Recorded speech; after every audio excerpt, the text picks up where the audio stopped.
আজকে বানাবো সুজি রসভরা মিষ্টি, খেতে দারুণ মজার। গ্যাসে প্যান বসিয়ে 1 চামচ ঘি দিয়ে দিচ্ছি আর হাফ কাপ সুজি, তারপর হালকা ভেজে নিচ্ছি। তারপর 1 কাপ দুধ দিয়ে অনবরত নাড়তে থাকবো। যখন ডোয়ের মতো হয়ে যাবে নামিয়ে একটা প্লেটে নিয়ে নিচ্ছি।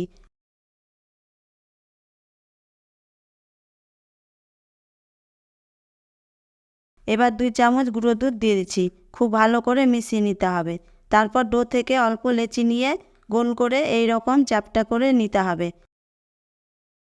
দেখুন সবগুলো বানিয়ে নিয়েছি।